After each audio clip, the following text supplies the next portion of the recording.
My friends think you're a downgrade from my ex. It's better if you stay home, my fiancée said, after I asked why I wasn't invited to her friend's wedding.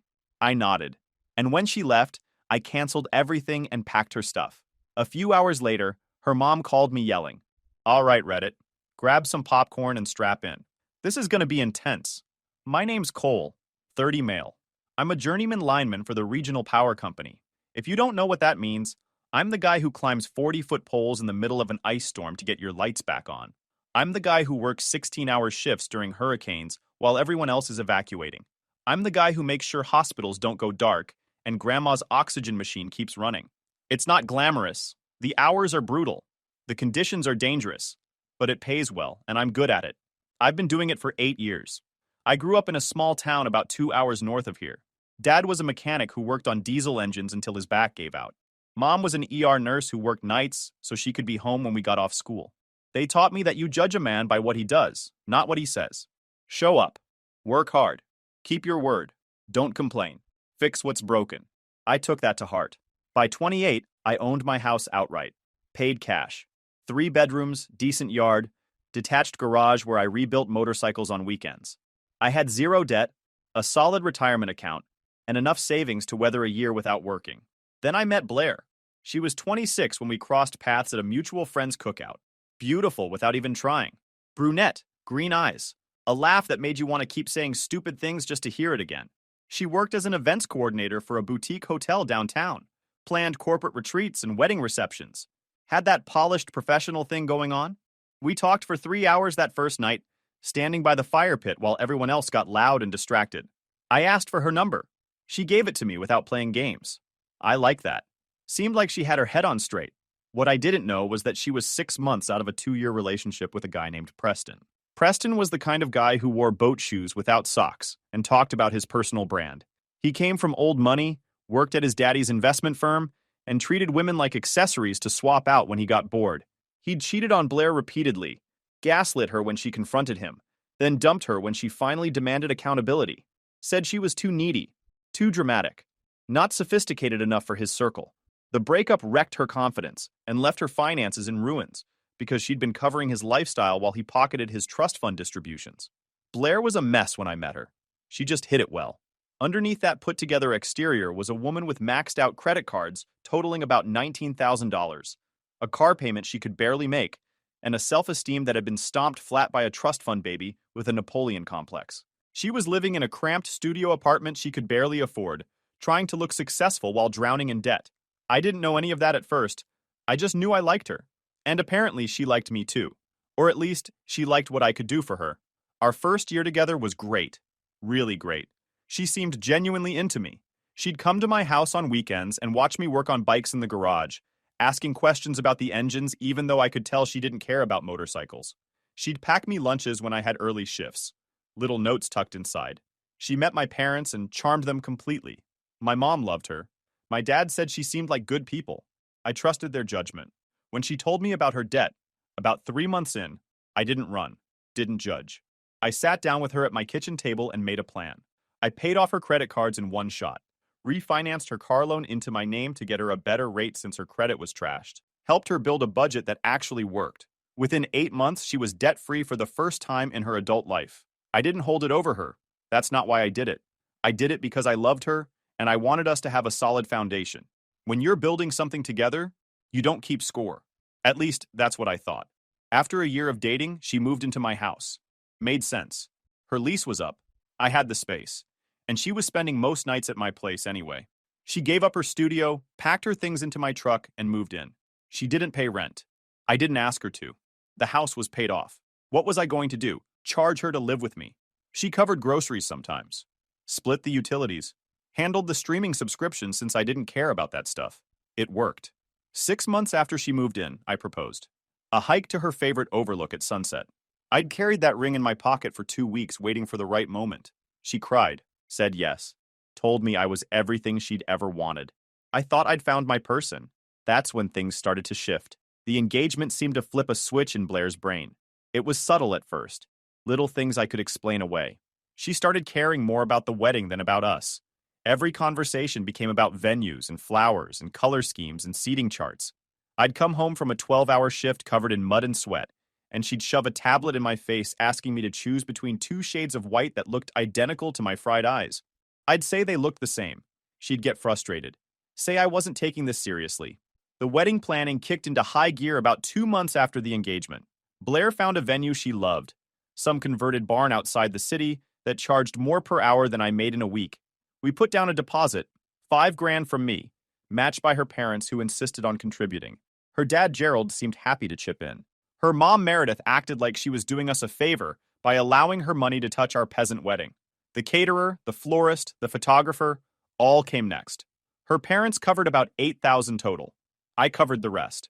We had a date set for the following spring, 10 months out. Then her friends got involved. Specifically, a duo I came to call the Poison Twins, Kendall and Aubrey.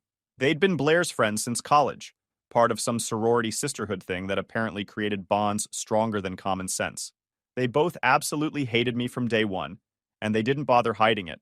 Kendall was a real estate agent who sold overpriced condos to tech bros and thought that made her a mogul. She drove a BMW that was definitely leased and dressed like she was on her way to a yacht party. Aubrey worked in pharmaceutical sales and had the personality of a root canal, fake as anything. The first time I met them, at some overpriced lounge downtown, Kendall looked me up and down and said, "So you're the electrician Blair's been telling us about." I corrected her. Said I was a lineman. She laughed, this high-pitched fake laugh that made my skin crawl, and said, "Same thing, right? You both play with wires." I let it go because Blair was sitting right there, and I didn't want to make a scene. Looking back, I should have made a scene. I should have told Kendall that the difference between a lineman and an electrician is like the difference between a real estate agent and someone who actually builds the houses. But I kept my mouth shut, tried to be the bigger person. That was my first mistake. Over the next few months, those two worked on Blair like termites on wood. Every time she came back from brunch with them, and there was always brunch, she was a little more distant, a little more critical, a little more focused on what I didn't have instead of what I did. She started making comments about my job, asked if I'd ever thought about management, something with normal hours and clean clothes. I told her I liked what I did. I was good at it. The pay was excellent. The pension was solid. She sighed and said she knew, but it would be nice to have a husband who didn't smell like transformer oil and come home looking like he'd lost a fight with a mud pit. Then came the comparisons. She'd mentioned how Kendall's boyfriend just made partner at his law firm, how Aubrey's fiancé was taking her to Santorini for their engagement photos, how Preston, oh yeah, she started bringing him up again. Preston just bought a condo downtown, in that new building with the rooftop pool. Wasn't that nice for him? I'd grunt and say good for him. But inside, I was keeping track. My buddy Deacon saw it happening before I did. Deacon's been my best friend since high school. We'd worked summer jobs together, got into trouble together, grew up together. He's a welder now, owns his own fabrication shop, looks like a biker with the beard and the tattoos, talks like a philosophy professor when he's had enough coffee, and has absolutely zero filter. He'd been skeptical of Blair from the start, called her a fixer-upper when I first introduced them, but he kept his mouth shut because he respected my choices. Deacon met the Poison Twins exactly once. I'd made the mistake of organizing a dinner with both friend groups, thinking everyone would get along. Within 20 minutes, Kendall had asked Deacon what kind of car he drove. He said a truck. She asked what year. He said it runs. She didn't know what to do with that. Aubrey tried to ask him about his investment strategy. He said his strategy was not being broke. They stopped talking to him after that and spent the rest of the night whispering to Blair. On the drive home, Deacon looked at me and said, "Man, those two are going to be a problem." I told him they were harmless. He shook his head. Nah, they're scorekeepers. Everything's a competition. And right now, they're looking at Blair and wondering why she's not winning. I didn't get what he meant at the time. About 3 months before everything blew up, Deacon and I were fishing at his cabin up north. Just the two of us, some rods, a cooler full of sandwiches and sodas. It was one of those perfect October days where the air smells like wood smoke, and the fish are actually biting. We'd been out there since dawn, not talking much, just enjoying the quiet. Around noon, Deacon cracked open a drink, stared at the water for a long time, and finally said, "You know your girl's changing, right?" "Well, she's just stressing about the wedding. Everyone does." He shook his head slowly. "Nah, man. Stress makes you tired. Snappy, maybe. Whatever's going on with her is something else. She looks at you like you're a problem she's got to figure out instead of someone she actually wants to be with." I told him he was being paranoid, that he'd never liked her anyway. He cast his line out into the water. Watched it sink. I liked who she was when you met her. But this version's got an audience, and you're not it, man. I should have listened. I didn't. Fast forward to when things imploded. It was our mutual friends. Danielle and her fiancé Trevor were getting married at some fancy venue outside the city. Blair had been friends with Danielle since college, part of the same social circle that included the Poison twins. I'd known Trevor through work. He was a line foreman who'd moved up to management a few years back. We'd grabbed food together a few times. Good guy. Down to earth. I was looking forward to the wedding. Thought it might be good for Blair and me. Remind us what we were working toward. I'd rented a nice tux. Got a fresh haircut. 4 days before the wedding, I came home from a rough shift.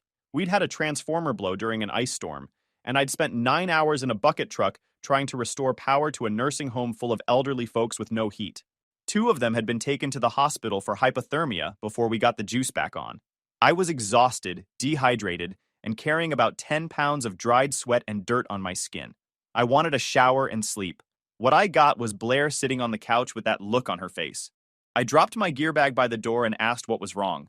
"We need to talk," she said flatly. She started with the setup, the long, winding excuse before the actual point. Danielle's wedding, the guest list, how tight things were, how the venue had capacity limits, how there were some concerns from certain people about the vibe of the reception. I had no idea what she was talking about. I'd met most of these people. They seemed fine. "Blair, just get to the point," I said. She took a deep breath. "Kendall and Aubrey think it would be better if you didn't come. It would be uncomfortable. Also, Preston will be there, and it might get awkward." I stared at her for a long moment. "Excuse me. As you heard, Cole, I asked why Preston being there had anything to do with me going. She said it was complicated. Her friends thought that having both of us there might cause tension, that Preston was more part of their social circle, and it would be weird to have her current fiancé around when everyone knew her ex better. So your solution to avoiding drama," I said, keeping my voice flat, "is to uninvite your fiancé to a wedding so your ex-boyfriend can feel comfortable?" She got defensive right away. "You're twisting my words. It's not about Preston. It's about the group dynamic. My friends are worried you won't fit in with the other guests, and you might feel out of place. You might not have anything to talk about with people there," she finished. "And honestly, I think they're right. These aren't your kind of people, Cole." That's when it clicked. This wasn't about protecting my feelings or saving me from awkward small talk. This was about her being embarrassed by me. I asked her straight up, "Are you ashamed of me?" She hesitated. "No, of course not. My friends just think Preston is a better fit for these kinds of events." "Yeah, interesting. What? Are you mad now?" "Nope. Thanks for making things clear. You don't have to take it personally." "Really? How do you exactly want me to take it? Because from what I just heard, you're ashamed of showing up with your own fiancé." "I am not. Stop twisting my words. I'm not stupid, Blair. You just told me I'm not good enough for your friends." "God, you're being so dramatic now." "Yeah, now I'm being dramatic. You know what?" Her voice snapped. "Kendall said you're a downgrade from Preston, and Aubrey thinks the same. So yes, of course I am embarrassed," she blurted out. Then she caught herself, tried to walk it back. "I mean, okay, look, it came out wrong. I see," I cut her off. "Understood." And she looked at the floor, then back at me. "Cole, I didn't mean to." "Don't," I said. "I understand." She looked relieved. Thought I was going to roll over and accept being benched like some embarrassing secret. She smiled weakly and said she knew I'd understand. Said I was so practical. That's what she loved about me. I said sure. Then I walked past her toward the bedroom. "Wait, where are you going?" She followed me down the hall, her heels clicking on the hardwood. "Cole, what are you doing?" I pulled a suitcase from the closet and started opening her dresser drawers. "Are you kidding me right now?" she repeated, her voice getting louder. I stopped, set the suitcase down, looked at her. "You've got until Thursday," I said. "I'll put it in writing tonight. If you make this difficult, I'll have cops here for the removal." She actually laughed. "You're overreacting. Stop being so dramatic. You can't just kick me out. This is my house. You're not on any lease. You moved in as my guest, and now I'm asking you to leave." I kept my voice flat. "You have until Thursday evening." The color drained from her face. "Are you breaking up with me?" "Yes. You can stay in the guest room tonight if you need to, but I want you out by Thursday evening." She started crying. "You're being so cruel. It's all a misunderstanding. Please don't do this." "Enough." I walked to my desk, grabbed a notepad, and wrote out a simple notice. Date. Her name. Thursday evening to vacate. My signature. I handed it to her. There's your written notice. She grabbed my arm, asked me to stop, said we could talk about this. I pulled my arm back. Nothing to talk about. That's when I heard the front door open. Deacon's voice came from down the hall. Yo, Cole, I brought back that torque wrench. You home? Perfect timing. We had standing plans for him to drop by that evening so we could work on my bike. He walked into the bedroom doorway, took one look at the scene, Blair crying, me standing there with my arms crossed, and his face shifted from confusion to understanding. Whoa, what did I miss? He asked. I gave him the short version. Deacon looked at the paper in Blair's hand. That the notice? Yep, you're the witness. Thursday. He nodded slowly. Clean. Blair spent the next hour going back and forth between crying, bargaining, and threatening to call the cops. Deacon calmly told her she could call whoever she wanted. The notice was legal. The timeline was reasonable. She had no lease, no tenant agreement, nothing. She'd moved in as a girlfriend, not a tenant. Different rules. She called Kendall, put her on speaker like she was calling for backup. Kendall started screeching about how I was a psycho, how Blair should call the police right now, how this was abusive behavior. Deacon took the phone out of Blair's hand, put it to his ear, and said, Hey, this is Deacon. She's got until Thursday to move out. If you want to help, come get her. Otherwise, quit yelling. He hung up and handed the phone back. The ring was next. Blair had left it on the bathroom counter when she'd showered that morning. I walked to the bathroom, grabbed the ring box, and came back. This comes off too, I said. Engagement's over. Ring goes back to the jeweler. She lunged for it. I stepped back. $8,000. Not yours anymore. It's my ring. You gave it to me. I'm returning it tomorrow. She called me a monster. Deacon shrugged and said, He gave you until Thursday. That's pretty reasonable. She didn't stay in the guest room. She called her parents around 10 p.m. and asked for a ride. Gerald showed up around midnight. We talked for minutes and I told him what happened. He looked exhausted, nodded, then helped her load what she could fit into the SUV and left. Over the next 2 days, she came back twice with her mom to get more stuff. I stayed out of the way. Let them take whatever was hers. Didn't argue, didn't engage, didn't say a word. Meredith glared at me the whole time. Gerald came once, on the second day. He just looked tired. When they were loading the last of the boxes, he walked over to me. For what it's worth, he said quietly, so Meredith couldn't hear. I get it. I would have done the same thing. I nodded. Didn't know what to say to that. He shook my hand, got in the car, and left. By Thursday evening, she was out. The house was quiet. Felt bigger somehow, even though nothing had actually changed. Blair stood at the end of my driveway during that last trip and told me I was going to regret this, that I'd blown my one chance at happiness. I didn't say anything, just watched her get in the car.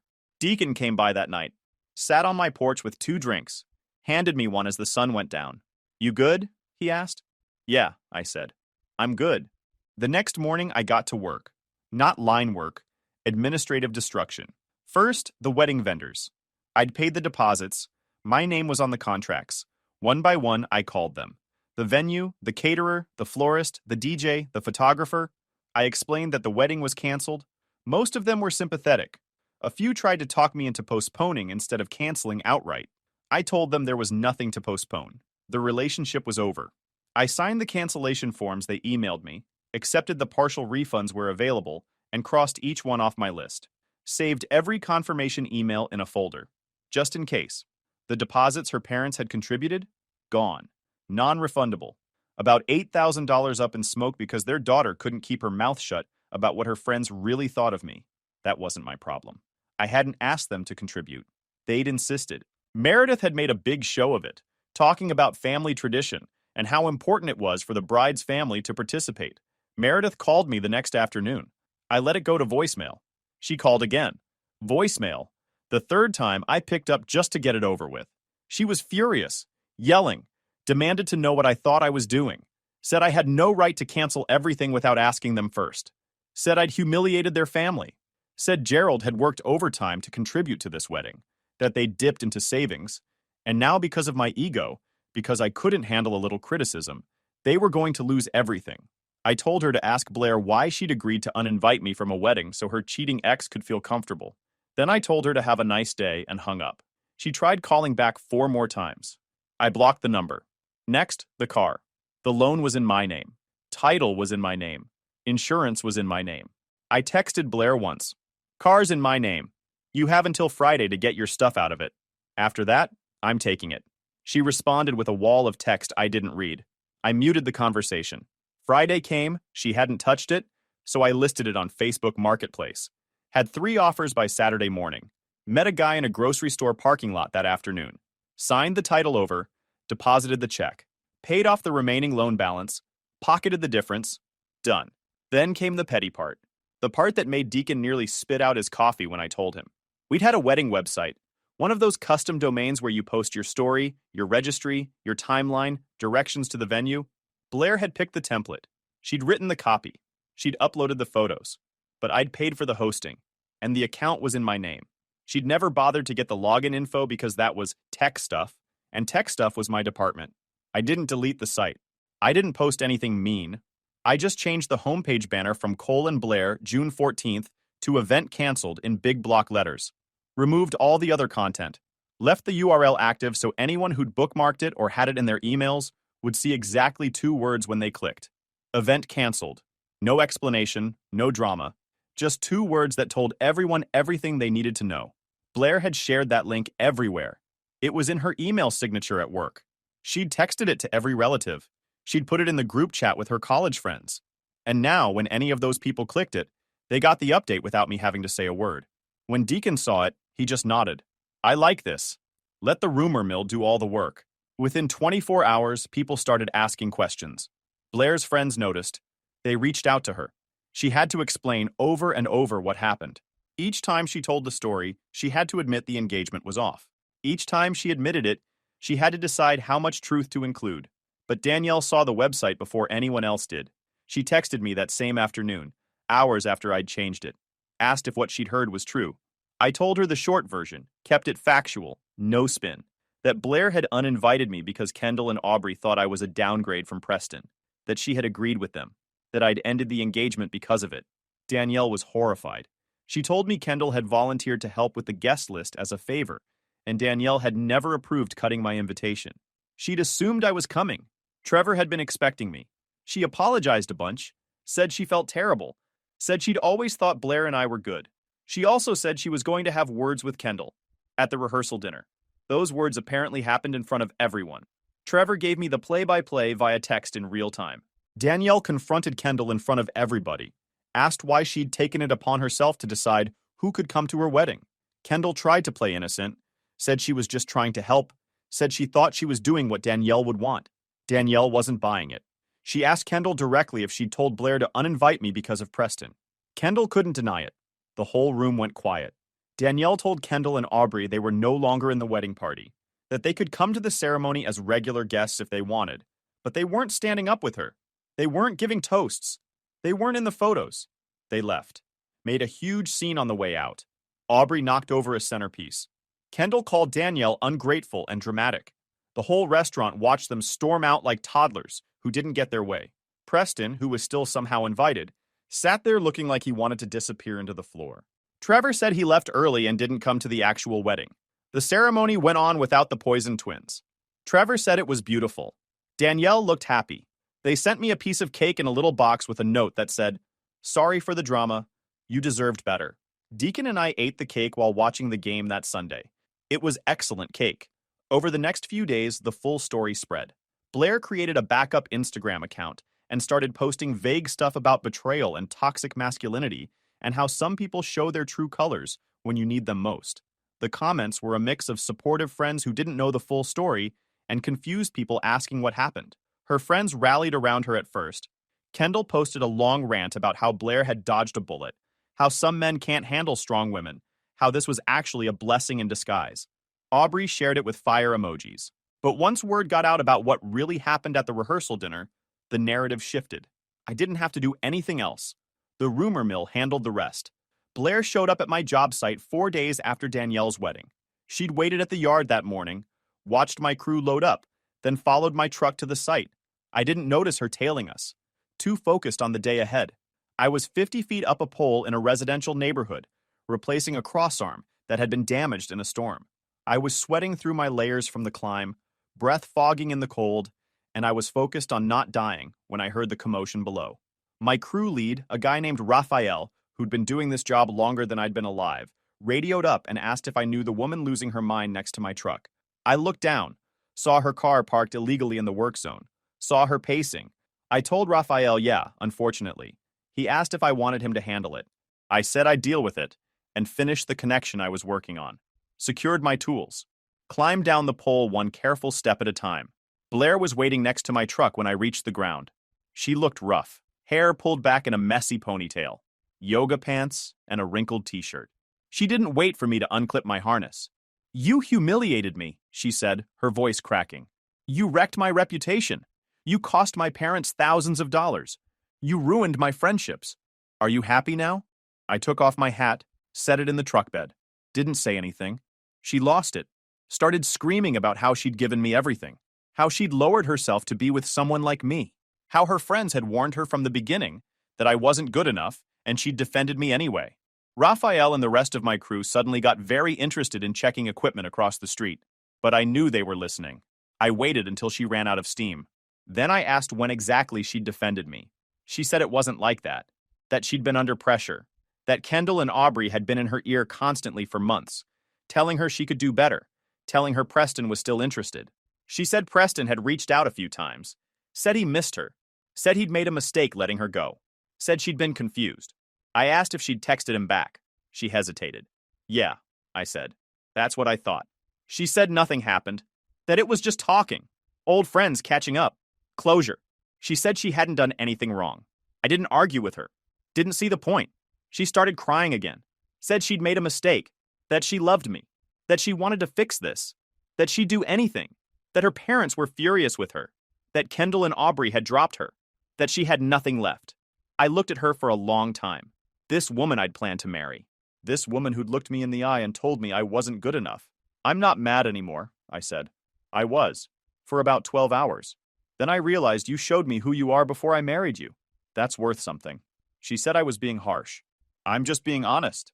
She asked if there was any chance, any way to fix this. Anything. I held up my hands.